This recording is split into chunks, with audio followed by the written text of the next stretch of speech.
Are your brows uneven? Welcome to the club. Or do you want your brows to match your head of hair color? So if that is you, you want to stick around. I'm going to help you how to even out the eyebrows just a little bit and to have your brow hair match a little bit more like your head of hair. And if you're a redhead, you definitely want to stick around for this video. Look how beautiful that looks. Hey everybody, it's Jasmine, your brow expert. Thank you so much for joining me.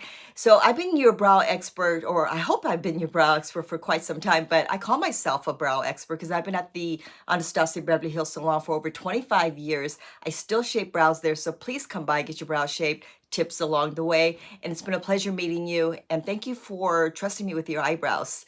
So yeah, I must love it, right? I love before and afters, and I don't know many businesses out there that you can get that quick before and after, right? And make someone's day, really. So it's a small little area, but it makes such a big impact, don't you think? Which is why I have devoted this channel and all about brow shaping. I do go into colors every once in a while, but to me, the shaping is the most important thing. So I hope that I'm able to help you with that. If you like this video, please don't forget to give me a like.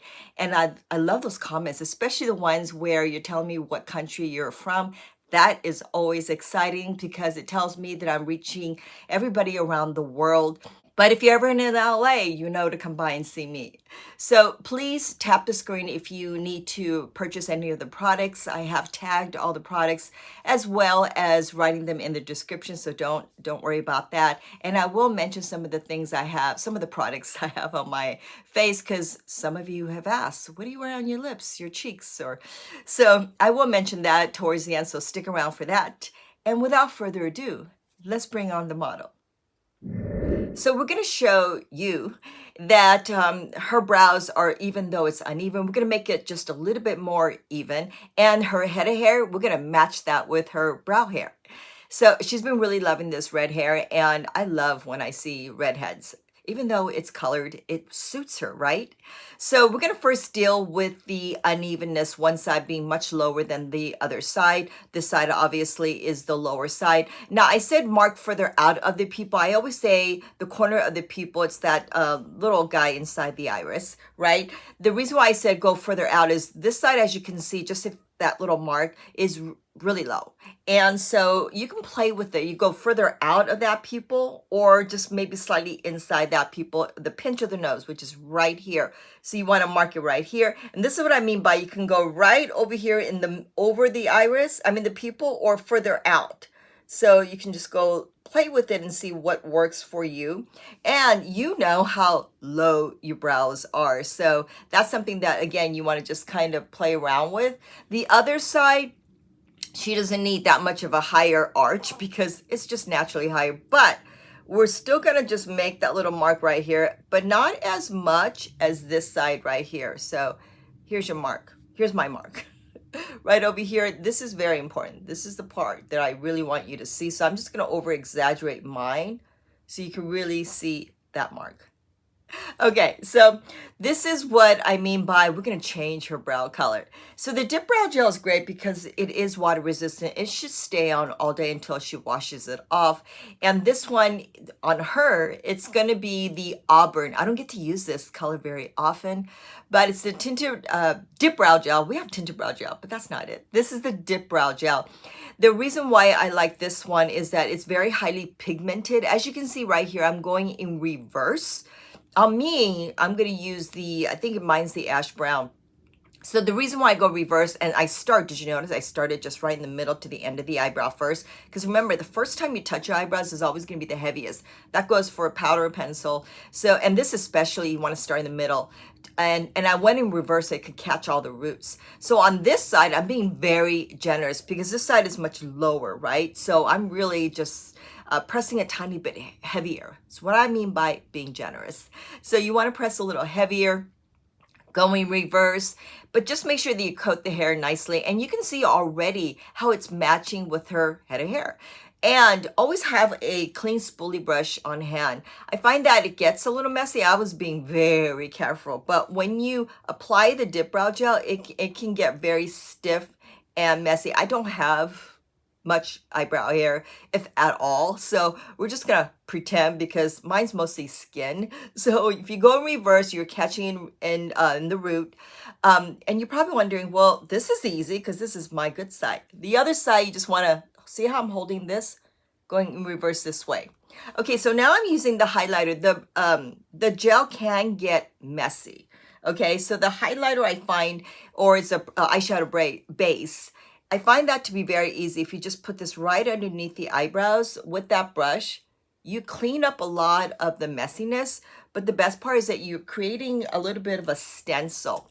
And you guys know that I do this all the time because it's all about prepping and aiding so that when you fill in your eyebrows, it makes it that much easier. Now, above the eyebrows, again, that's where the gel can get a little messy. You can see some color above the brow line. I'm sure you would if you tried it out. So cleaning up above is very important. So always, I'm going to try to refrain from saying keep that in mind because I say that a lot. Anyway, so now I'm going to use the pencil. The pencil is going to really help the unevenness. You don't want to pack on that dip brow too much, but it's enough to where you can see that hair color. You don't want the brows to be so fiery red, even though your hair might be that, because eventually your head of hair will dictate a lot more of how your brow color hair will be. I don't know why that is, but it just is. Okay, so on her, I'm using the dark brown. It's dark, but it works on her because her head of hair, her brow hair, surprisingly, is really thick and pretty dark. And did you notice I'm just going in between the hairs? I'm not filling in the brows, like dragging it throughout the eyebrows. I'm just kind of scratching here and there, and already makes such a big difference. So I just went here, just little scratches, a little bit here. You don't always have to drag the pencil back and forth. So I'm holding it sideways and I'm just like, okay, this one needs here. There's a few gaps here because when you put that dip brow gel, it'll coat the hair and separate and make it thicker, but it will show you some more gaps. So here's the uneven area here. With the pencil, I'm really focusing up here, right? So I'm adding a little bit more color above that little mark I made. On me, of course, I am just make do of my tattoo and concealer, but you get the idea. So right here, I'm just raising it up in that mark. That's why the mark is so important. So here's the other thing. I go back and forth with that brush, cleaning up that little mark here. But again, it really helps in making the brows look, you guys could already see, and I barely put any color up there. It just really helps finish the eyebrows and clean it up, especially when you're using products like a colored gel. I am using a little bit of the clear brow gel because clear brow gels don't have that holding power that the dip brow gel does. Look at this before and after. Big difference, right? The biggest difference I hope you see is the fact that this side is a little bit more higher, so it's leveling out a tiny bit. You don't want to be like, oh, I want it really high up, so that it just looks perfect. It's not going to be perfect, and you don't want it to be because your face is a little bit it's not as symmetrical, right? So you're making it a little bit more higher, but you're not over exaggerating, so that when people look at you, when you take photographs, you're slightly more evened out. It's not as low, obviously, and there's a bit more balance, but it's not perfect because then your face will look kind of odd.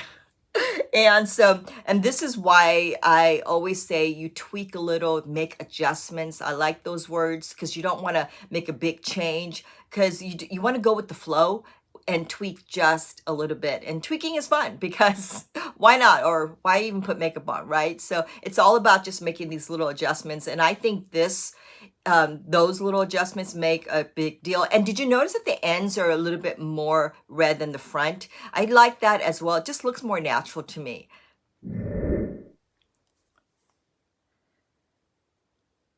So what did you think? Did you like this video? Do you feel like that it's giving you some tips? And I think this really does speak to most of us, really, whether you're young, older, not old, older, mature eyebrows where we lose hair, get some grays. The dip brow gel, tinted brow gels, any kind of color gels do work so well as long as you don't overdo it. Didn't mention that in the video, but just don't over apply it, because it does have some products where it can stiffen the hair too much. And so a little goes a long way. I promise you guys real quickly that I'm going to mention some of the things that I have used on my face. And I did mention this on an earlier video where there's a new product. It's the tinted moisturizer. It's the, I think it's called the Beauty Balm. And I have two of them here because, I'll tell you why in a second. Now this is it has some skincare in there, and I've listed it right here. I'm not going to go into all the ingredients. You guys can get online and read about every ingredient in this little guy here. The reason why I have two is, and keep in mind, these are tinted, right? So it doesn't mean that it has a ton of coverage. It's very, very sheer. It's almost like you put it on, you smear it around your face, and you're like, wait a minute, I just put this on, I don't see it. The important thing is that your skin starts looking very smooth. And I love that, especially during the summer, right? But even in the winter, you don't need a ton of coverage if you have good skincare, which I went into a while back ago. You guys need to scroll down and see what my skincare is. Very important, right? Okay, so, and I have a darker shade. Now, this is much darker, but if you spread it out, it gets very lighter. And I use that around the face, like underneath the cheekbones, just to give me a little bit more definition. So try to have two, but obviously one is fine. And, you know, I don't typically mention this in my other videos when I do mention the makeup, but brushes are everything, I think, right? And I have two because I use this one for like highlighting, and I use this one as blush. So that's why you see it also in different colors, because one is blush, the other one is light highlighter, which I could segue into the highlighter on my face. Now I get comments at the salon going, oh my God, your skin looks so good. What is it? And I'm like, I wish I could say it's all me, but it's actually a highlighter. I almost don't leave the house without this now. Even on my casual days, if you put a little bit of highlighter, this is just a shimmer gold highlighter. It's called a glow seeker highlighter. Glow seeker, see, I'm seeking the glow. And I just put it just above my nose, and just like the areas where I want a little bit of highlighting, even on my eyelid, which is why I love this brush, because you can use this around the face, but you can also just kind of smear it over your eyelids. So this is like my to-go, my travel brush, my everything brush. So this is something that I feel like everyone can use. It's great for summer, winter, whenever, right? And lastly, I always talk about the matte lipstick I have, which is Sunbaked. But today, I got real lazy. No lip liner or lipstick. I just threw on a tinted moisturizer. It's kind of like, it's a theme here, right? Tinted moisturizer on the face, tinted moisturizer on the lips. This does have a little bit of color. Now, this is by Sugar, the company Sugar or Fresh.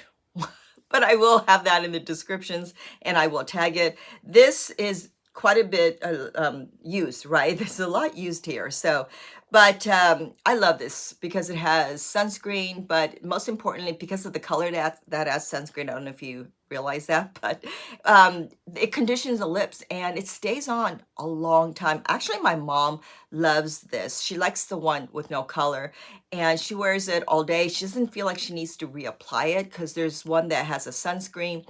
There's one that's just clear, no color, but it's perfect for the lips. So if you guys haven't tried this out, I highly recommend it. I get those little sample ones too for traveling. So definitely think about that. It's not inexpensive. It is a little expensive, but I promise you a little goes a long way. And this is one investment that I think is important, especially for, you know, sensitive areas of your face. And lips to me is very important. So I like to condition that with this product. So I hope I covered a lot of everything. Now, if I didn't, please ask me in the comment box. But yeah, thank you for sticking around. Thank you for giving me a like, and thank you for subscribing. Please do so if you haven't done so already. And yeah, I will see you guys right back here. Thank you.